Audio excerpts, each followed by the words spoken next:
5 बजे की खबरों में आपका खैर मकदम। पहले नजर डालते हैं आज की सुर्खियों पर।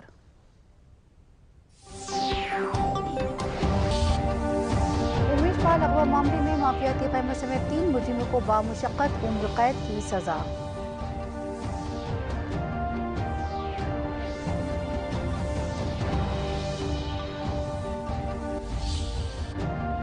रियासती बल्दियाती इदारों के इंतखाब के लिए रास्ता हुआ साफ। शहरी तरक्की के वजीर ए के शर्मा ने कहा, जल्दी बल्दियाती इदारों के इंतखाब के लिए जारी होगा प्रोग्राम। अप्रैल में होंगे इंतखाबात।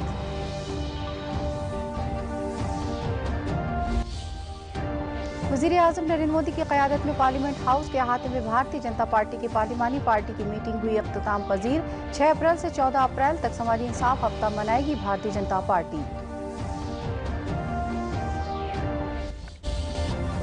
और वाराणसी में विश्व रंगमंच दिवस पर संस्कृत ड्रामे अभिज्ञान शकुंतलम को किया गया पेश। जयपुर के फनकारों ने जज्बाती अदाकारी से नाजरीन को किया मुतासिर।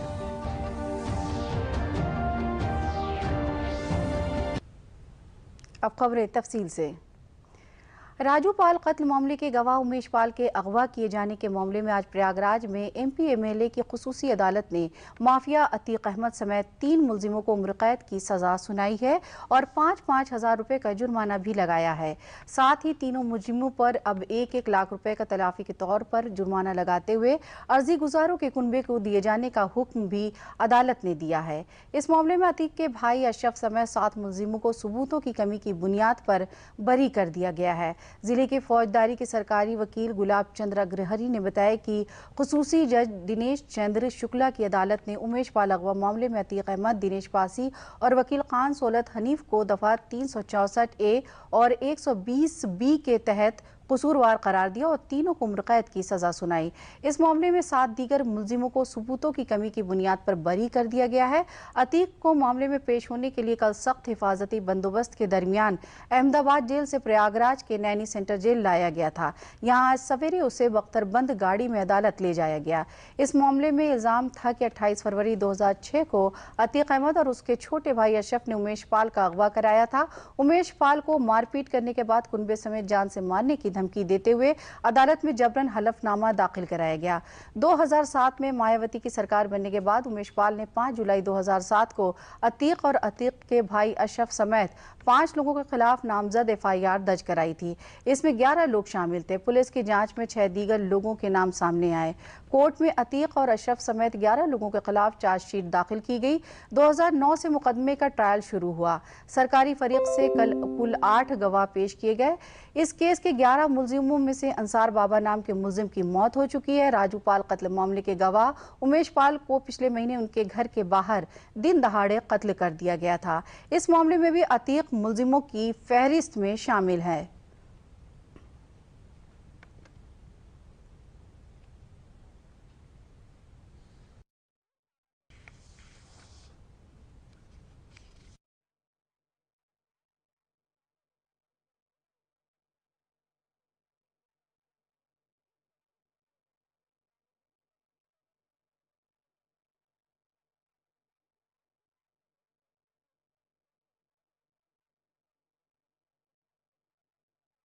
आज माननीय न्यायालय द्वारा अभियुक्त गण अतीक अहमद और दिनेश पासी को अंतर्गत धारा 364A/34/120B, धारा 341, 342, 504, 506, 323/149 7 क्रिमिनल लॉ अमेंडमेंट एक्ट में दोष सिद्ध किया गया। इसके अलावा खान सौलत उर्फ हनीफ को अंतर्गत धारा 364A/120B में दोष सिद्ध किया गया।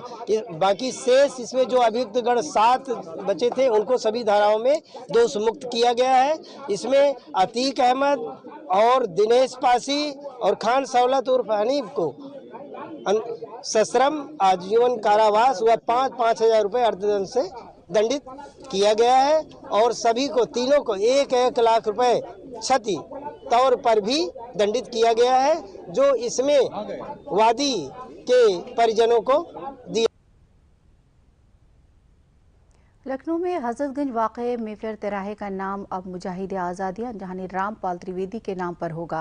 नायब वज़ीर आला ब्रजेश पाठक और मरकज़ी वज़ीर कौशल किशोर ने चौराहे के नए नाम के तख्ती के एक प्रोग्राम में नकाब कुशाई की। इस मौके पर मुख्तलिफ शोबों में मुमताज़ खिदमात अंजाम देने वाली शख्सियतों को एजाज़ से नवाजा गया। मरकज़ी वज़ीर कौशल किशोर ने कहा कि पंडित रामपाल त्रिवेदी की ज़िंदगी समाज के लिए वक्फ रही।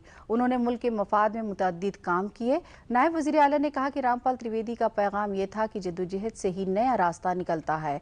उन्होंने मुजाहिद आज़ादी रामपाल त्रिवेदी के बताए गए रास्ते पर चलने की लोगों से अपील की। प्रोग्राम को अंजहानी रामपाल त्रिवेदी के पोते संजय त्रिवेदी और समाजी कारकुन आर.के. त्रिवेदी ने भी खिताब किया। उत्तर प्रदेश जर्नलिस्ट एसोसिएशन के रियासती वज़ीर गाइसना और बुनियादी हुकूक एसोसिएशन के कौमी तर्जुमान सलील कुमार मिश्र ने वज़ीर आज़म नरेंद्र मोदी और वज़ीर आला योगी आदित्यनाथ का रियासत को टीबी से पाक बनाने की मुहिम शुरू करने के लिए शुक्रिया अदा किया है। उन्होंने कहा कि रियासत में मुतअद्दी अमराज की रोकथाम के लिए भी बड़े पैमाने पर मुहिम चलाई जा रही है, जो बेहद काबिल सताइश है। उन्होंने कहा कि भारतीय जनता पार्टी की मरकज़ी और रियासती सरकार आवाम को बीमारी से महफूज रखने और इलाज की बेहतर सहूलियात देने की सिमत में अहम काम कर रही है। उन्होंने मीडिया और प्रेस मुलाजमीन से भी टीबी से पाक मुहिम और मुतअद्दी अमराज की रोकथाम की मुहिम में ताउन देने की अपील की।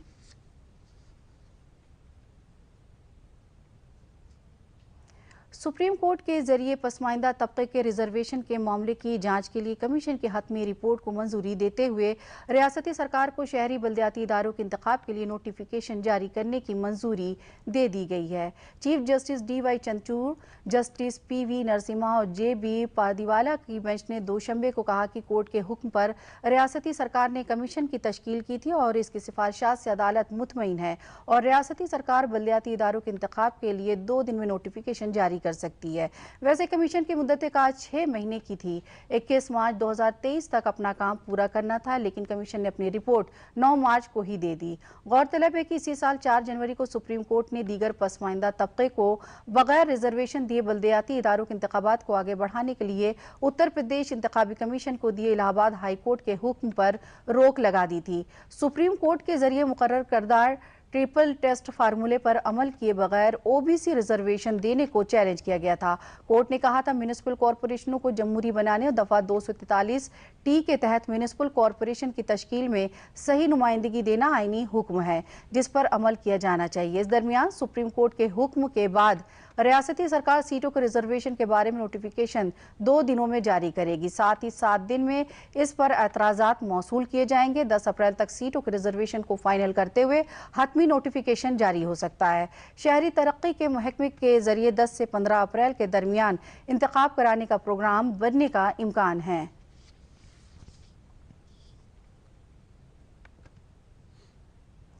सुप्रीम कोर्ट ने ओबीसी कमीशन की रिपोर्ट को मंजूर करते हुए ओबीसी रिजर्वेशन के साथ बल्दियाती इदारों के इंतखाब कराने की इजाजत दे दी है। इसके साथ ही सुप्रीम कोर्ट ने यूपी सरकार को 2 दिन के अंदर बल्दियाती इदारों के इंतखाब का नोटिफिकेशन जारी करने को कहा है।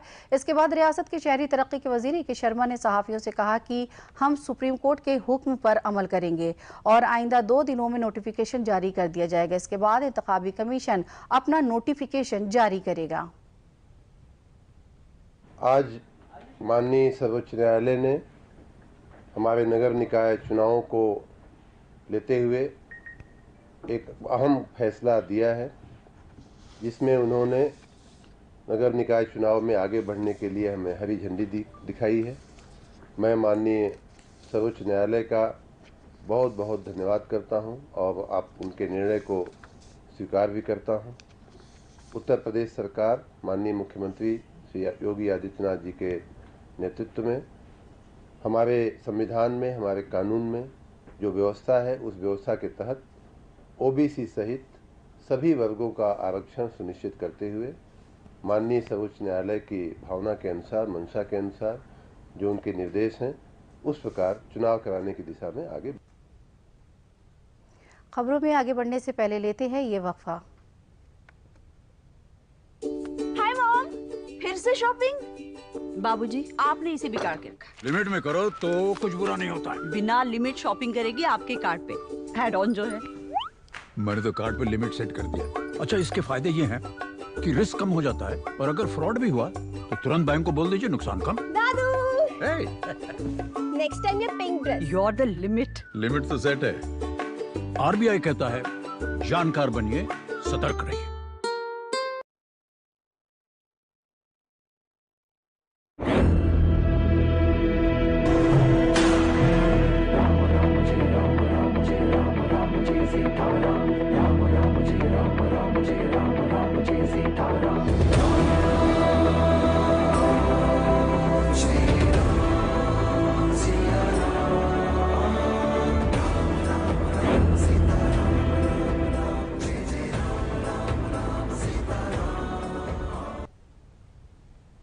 खबरों में आपका फिर से खैर मकदम है।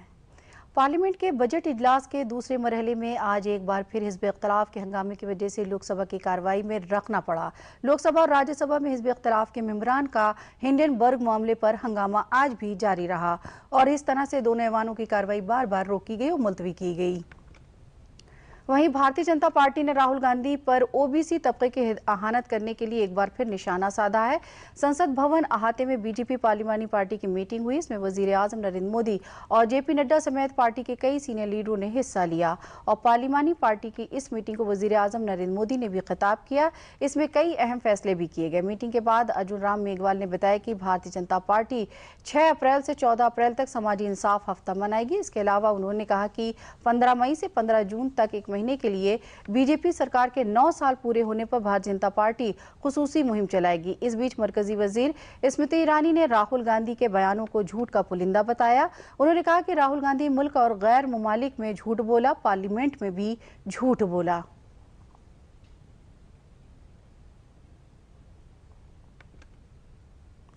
पार्लियामेंट हाउस अहाते में भारतीय जनता पार्टी की पार्लिमानी पार्टी की मीटिंग आज हुई। वजीर आजम नरेंद्र मोदी, भारतीय जनता पार्टी के सदर जेपी नड्डा, मरकजी वजीर प्रहलाद जोशी समेत दीगर सीनियर लीडर मीटिंग में मौजूद रहे। मीटिंग के बाद सीनियर लीडर अर्जुन मेघवाल ने कहा कि भारतीय जनता पार्टी 6 अप्रैल से 14 अप्रैल तक समाजी इंसाफ हफ्ता मनाएगी। इसके अलावा उन्होंने कहा कि 15 मई से 15 जून तक एक महीने के लिए बीजेपी सरकार के 9 साल पूरे होने पर भारतीय जनता पार्टी खुसूसी मुहिम चलाएगी।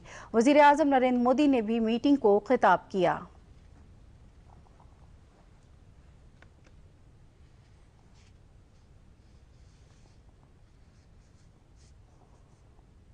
भारतीय जनता पार्टी बीजेपी संसदीय दल की आज बैठक हुई। उसमें राष्ट्रीय अध्यक्ष जी जेपी नड्डा जी ने भी हमें मार्गदर्शन दिया और प्रधानमंत्री जी ने भी मार्गदर्शन, बहुत महत्वपूर्ण मार्गदर्शन देने का उन्होंने जो काम किया आज, उसमें एक बड़ा विषय यह है कि 6 अप्रैल को हमारे पार्टी का स्थापना दिवस है। 6 अप्रैल से 14 अप्रैल तक जो बाबा साहब का जन्मदिन है, भीमराव अंबेडकर जी का, इस पूरे सप्ताह को हम सामाजिक न्याय सप्ताह के रूप में मनाएंगे, सोशल जस्टिस के सप्ताह के रूप में इसको मनाएंगे। और प्रधानमंत्री जी ने सांसदों के लिए कहा है कि 15 मई से 15 जून तक का एक महीने का समय जो हमारी सरकार के 9 वर्ष पूर्ण हो रहे हैं, उसमें लगातार क्षेत्र में रह करके एमपी योजनाओं का प्रचार प्रसार करेंगे। भारतीय जनता पार्टी के सीनियर लीडर मरकजी वजीर प्रहलाद जोशी ने मीटिंग के बाद कहा कि पहले गुजरात और अब शमाल मशरिक की जीत की तरह भारतीय जनता पार्टी की जीत की मुहिम को और आगे बढ़ाना है। हमारा जो जीत हो रहा है, पहले गुजरात में हुआ, लास्ट जब फरवरी से के सेशन में हम माननीय प्रधानमंत्री जी के लिए सम्मान रखा था। आज नॉर्थ ईस्ट के लिए, नॉर्थ ईस्ट के रिजल्ट के बाद ये पहला बैठक है। तो ये भी जिक्र हुआ, जितना भारतीय जनता पार्टी का जीत ज्यादा होता है। भारतीय जनता पार्टी ने कांग्रेस लीडर राहुल गांधी पर ओबीसी तबके की मुबैना तौर पर अहानत करने के लिए एक बार फिर निशाना साधा है। भारतीय जनता पार्टी की लीडर स्मृति ईरानी ने कहा कि राहुल गांधी ने सियासी बौखलाहट में वजीर आजम नरेंद्र मोदी की अहानत को मुल्क की अहानत बना दिया है। नरेंद्र मोदी ने स्वयं गांधी खानदान से कहा कि आप चाहे मेरा कितना भी अपमान कर लें, लेकिन राष्ट्र का अपमान ना करें। अपनी पॉलिटिकल बौखलाहट में, अपनी पॉलिटिकल फ्रस्ट्रेशन में राहुल गांधी का मोदी के प्रति विष देश के प्रति अपमान में परिवर्तित हो चुका है। स्मृति ईरानी ने कहा कि राहुल गांधी ने ओबीसी तबके पर काबिल एतराज तबसरा किया है। साथ ही उन्होंने कहा कि कांग्रेस क़यादत ने सदर जमहूरिया की भी अहानत की है कि राहुल गांधी ने, गांधी खानदान ने दलित अथवा पिछड़े समुदाय का अपमान किया है। देश की मीडिया, देश की जनता इस बात की साक्षी है कि उन्होंने न सिर्फ ओबीसी समुदाय पर अभद्र टिप्पणी की है, बल्कि साथ ही जब राष्ट्र को पहली बार ट्राइबल परिवार की एक महिला को महामहिम राष्ट्रपति के पद तक चुनने का मौका मिला, तब भी गांधी खानदान के आदेश पर महामहिम द्रौपदी मुर्मू जी का अपमान कांग्रेस के नेतृत्व ने। वज़ीर आला योगी आदित्यनाथ ने पानी के तहफ़्फ़ुज़ के काम की हौसला अफजाई के लिए रियासत के बाशिंदों से ज़्यादा हिस्सा लेने की अपील की है। उन्होंने कहा कि इसके लिए हम सबको मिलकर आबी तहफ़्फ़ुज़ के काम को ज़िंदगी का एक हिस्सा बनाना चाहिए। आबी तहफ़्फ़ुज़ के लिए हर ज़िले में कम अज़ कम एक तालाब की निशानदेही करके उससे खरपतवार निकाल कर उसकी सफाई करने, उसे गहरा करने, उसके किनारों को मजबूत करने और आसपास दरख्त लगाकर आबी तहफ़्फ़ुज़ की मुहिम में जुड़ना चाहिए।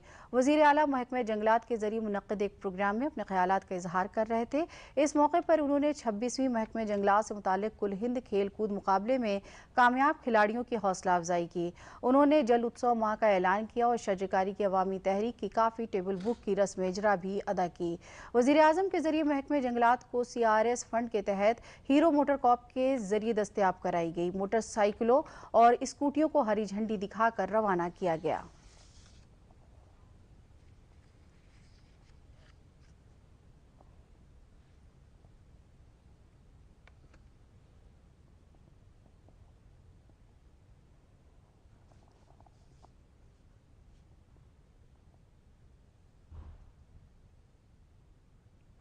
मुझे बहुत अच्छा लगा कि अलग अलग खेलकूद की प्रतियोगिता में बिना भेदभाव के वहां पर वन विभाग के क्लास 1 अधिकारी से लेकर के और 4th क्लास के एम्प्लॉइज ने भी भाग लेकर के इस पूरी प्रतियोगिता को गौरवान्वित किया है। वास्तव में खेल के पीछे का भाव भी यही होता है, जहां हम सब प्रकार के भेदभावों को दूर करके हार जीत की चिंता के बगैर एक स्वस्थ प्रतिस्पर्धा को आगे बढ़ा करके समाज के सामने एक प्रेरणा प्रदान करते हैं। और वन विभाग के लोग विभिन्न खेलकूद की प्रतियोगिताओं में भागीदार बन सके, यह हो सकता है कुछ लोगों के लिए एक सपना हो, लेकिन यह हकीकत भी देखने को मिली है। और मैं विश्वास करूंगा कि अभी तो 43 मेडल उत्तर प्रदेश को प्राप्त हुए हैं। अगली बार उत्तर प्रदेश की इस भारी टीम को नंबर 1 स्थान प्राप्त करने की तैयारी करनी चाहिए और एक नियमित दिनचर्या का हिस्सा इसे बनाना चाहिए। वाराणसी में विश्व रंगमंच दिवस के मौके पर संपूर्णानंद संस्कृत यूनिवर्सिटी और रियासती संस्कृत संस्थान के जरिए कल महाकवि कालिदास के जरिए तसनीफ करदा ड्रामे अभिज्ञान शकुंतलम को बड़ी खूबसूरती के साथ स्टेज किया गया। इसका इनेकाद यूथ रंग नाट्य दल जयपुर के फनकारों ने किया। ड्रामे की हिदायतकारी मरकजी संस्कृत यूनिवर्सिटी भोपाल के डायरेक्टर प्रोफेसर रमाकांत पांडे ने की। जयपुर से आए फनकारों ने बड़े खूबसूरत अंदाज में ड्रामे को पेश किया।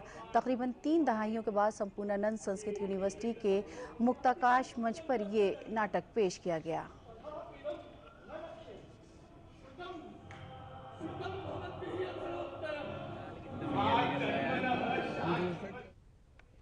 हमने महाकवि कालिदास का लिखा हुआ कालजयी नाटक अभिज्ञान शाकुंतलम आज यहाँ मंचित किया। इसमें लगभग 17 पात्र थे। कालिदास का जो ये नाटक है, ये विश्व साहित्य का सबसे अमूल्य धरोहर है और सबसे श्रेष्ठ नाटक होने के नाते इसका जो वर्ण्य विषय है, जिसमें शकुंतला को विदाई के समय उनके पिता कर्ण जो आशीर्वाद देते हैं, जो उपदेश देते हैं, वो आज भी प्रासंगिक है और आज भी परिवार में विशेष महत्व रखता है। मेरा नाम योगिता वेदी है और मैंने अभिज्ञान शाकुंतलम में नटी का किरदार निभाया। खबरें अभी और भी है, पहले लेते हैं ये वक्फा। सुशासन, विकास, रोजगार, डबल इंजन की सरकार, मोदी योगी की मेहनत से बदला आज नजारा है। खुशहाली के एक्सप्रेस वे पर बढ़ता राज हमारा है। यूपी की रफ्तार देख कर बोली दुनिया सारी, 6 वर्षों का काम दिख रहा 60 साल पर भारी। 6 वर्षों का काम दिख रहा 60 साल पर भारी। कांप रहे अपराधी डर से, छटा घोर अंधियारा है। खुशहाली के एक्सप्रेस वे पर बढ़ता राज हमारा है। खुशहाली के एक्सप्रेस वे पर बढ़ता राज हमारा है। सुशासन, विकास, रोजगार, डबल इंजन की सरकार, 6 साल यूपी खुशहाल।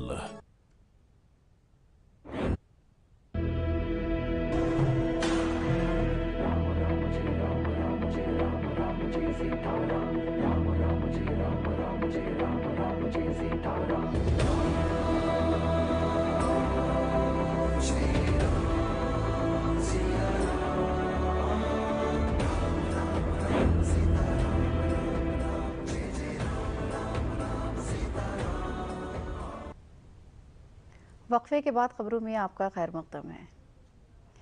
रियासत के काबीनी वजीर चौधरी लक्ष्मी नारायण ने मथुरा के माजूरों को 79 बैटरी से चलने वाली ट्राईसाइकिलें, 50 हाथ से चलने वाली ट्राईसाइकिलें, 3 smart kit, 21 MR kit, 3 Braille kit और 13 समाती आलों को मुफ्त तकसीम किया।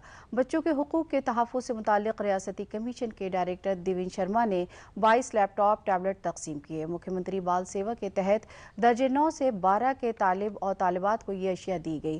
काबीनी वजीर चौधरी लक्ष्मी नारायण ने माजूर अफराद को खिताब करते हुए कहा कि माजूर भाई बहन अपने आप को कमजोर न समझे, बल्कि अपनी जहानत से मुल्क की खिदमत में ताउन दें। आज माजूरों ने अपनी जहानत का लोहा सारी दुनिया में दिखा दिया है। उन्होंने कहा कि आइंदा वक्त में हर कानून साज असेंबली हल्के में आलात की तकसीम के कैंप लगाए जाएंगे। उन्होंने कहा कि रियासती सरकार के बहबूदी स्कीमों का फ़ायदा सबसे नीचे पायदान पर जिंदगी गुजारने वालों को पहुँचाया जा रहा है।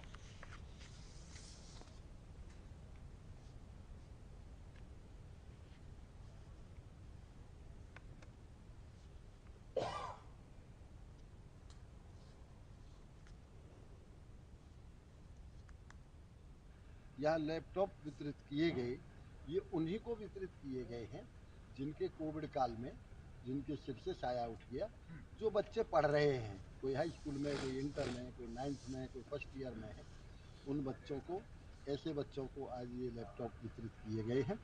सरकार हर संकट की घड़ी में ऐसे बच्चों के साथ खड़ी है।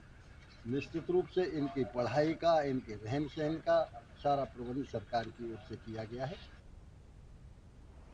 अलीगढ़ ज़िले में राष्ट्रीय ग्रामीण आजीविका मिशन के तहत मरकजी और रियासती सरकार की तरफ से गांव देहात के ख़वातीन को खुद मुनहसिर बनाने के लिए लखपति योजना शुरू की गई है।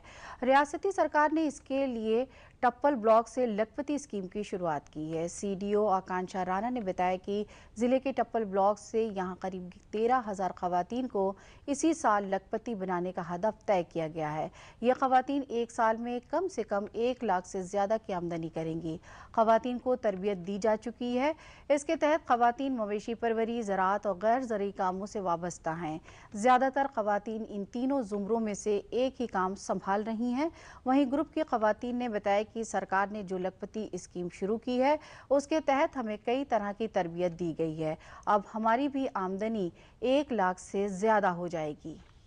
लगभग 2 माह पूर्व भारत सरकार द्वारा लखपति महिला योजना का कार्यक्रम शुरू किया गया, जिसके अंतर्गत जनपद अलीगढ़ में ब्लॉक टप्पल का चयन किया गया है।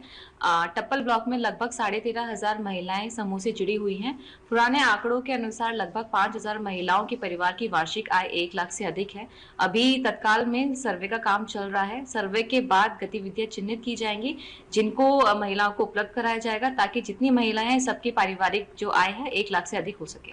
और जो अभी लखपति की योजना जो चल रही है, इसके अंतर्गत पहले हम सिर्फ गांव में रह के ही अपना कारोबार संभालते थे, उससे हमारी आजीविका पूरी तरह से नहीं हो पाती थी। 10,000 के समथिंग ही कमा पाते, जैसे कृषि में कार्य करते हैं, पशुपालन का काम करते हैं। लेकिन अब समूह में जुड़कर इससे कुछ और ट्रेनिंग लेके हमने इसमें और अपनी कैडर के रूप में मैंने काम किया है। इससे भी मेरी आमदनी अच्छी हो जाती है। पहले हम अपने घर में थे, मुझे इतना था कि मेरे घर वाले बाहर नहीं जाते थे। समूह में जुड़ने के बाद मुझे अपनी खुद की पहचान मिली और कृषि, पशुपालन और सिलाई मशीन का मैं काम करती हूँ। इससे पहले मेरी जो आमदनी 10 से 20 हज़ार थी, आज लखपति योजना के तहत मेरी आमदनी 1 से 1.5 लाख हो गई है। और ये लखपति योजना चली है जब से हम इस में जुड़े हैं। पहले समूह से ही जुड़े थे, हम छोटी इनकम कमाते थे, तो हम लखपति से जुड़कर हम अपनी 10,000 से हम 1 लाख 1.5 लाख रुपये कमा लेते हैं। और जो हमारी कंपनी थी, जो अपनी कमाई थी, उसमें हम बढ़ोतरी। वज़ीर-ए-आज़म नरेंद्र मोदी की अहम स्कीम उड़े देश का आम शहरी के तहत चित्रकूट एयरपोर्ट बनकर तकरीबन तैयार हो गया है। जल्दी वहां से हवाई खदमात शुरू कर दी जाएगी। यहां 2 रनवे हैं। पहला रनवे 1400 मीटर लंबा है, जो बनकर पूरी तरह तैयार है। दूसरा रनवे 2500 मीटर का है, जो ज़ेर तामीर है। इसके बन जाने के बाद बोइंग एयरक्राफ्ट लैंड कर सकेंगे। चित्रकूट एयरपोर्ट बुंदेलखंड इलाके का पहला एयरपोर्ट है। शुरुआत में लखनऊ के लिए हवाई खदमात दस्तयाब होंगी, फिर जैसे जैसे मुसाफिरों की तादाद बढ़ेगी, दीगर शहरों को जोड़ा जाएगा। इस एयरपोर्ट के शुरू हो जाने से सयाह और अकीदतमंद हवाई रास्ते से भी चित्रकूट आ जा सकते हैं, जिससे जिले की सरकार और प्रदेश सरकार के सहयोग से इजाफा एयरपोर्ट का निर्माण कराए। और यहाँ जो महत्वपूर्ण धार्मिक स्थल है, जिसपे करोड़ों लोगों की श्रद्धा है, उसको हम सभी लोगों से जोड़ सकें। और ये एयरपोर्ट अथॉरिटी द्वारा टर्मिनल बिल्डिंग का निर्माण कार्य कर लिया गया है और राइट संस्था द्वारा बाकी निर्माण कार्य चल रहे हैं। और हम लोग प्रदेश सरकार और राज्य सरकार से लगातार इसमें वार्ता कर रहे हैं और प्रदेश सरकार भी इसमें प्रयास कर रही है कि इस अप्रैल और मई महीने में इसको हम चालू करके यहाँ से हवाई सेवा का लाभ यहाँ के लोगों को और श्रद्धालुओं को दे सकें। और आखिर में अहम खबरें एक बार फिर।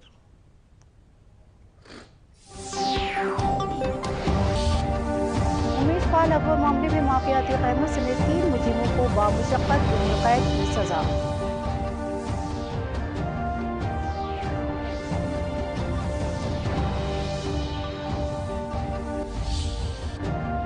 रियासती बल्दियाती इदारों के इंतखाब के लिए रास्ता हुआ साफ। शहरी तरक्की के वज़ीर ए.के. शर्मा ने कहा, जल्दी बल्दियाती इदारों के इंतखाब के लिए जारी होगा प्रोग्राम। अप्रैल में होंगे इंतखाबात।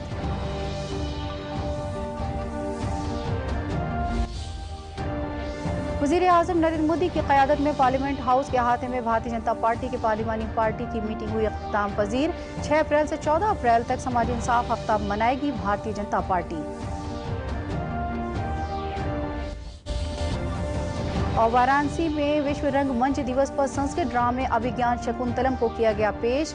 जयपुर के फनकारों ने जज्बाती अदाकारी से नाजरीन को किया मुतासिर।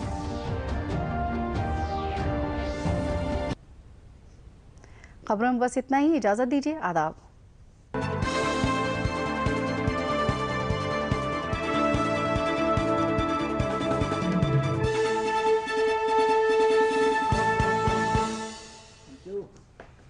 अरे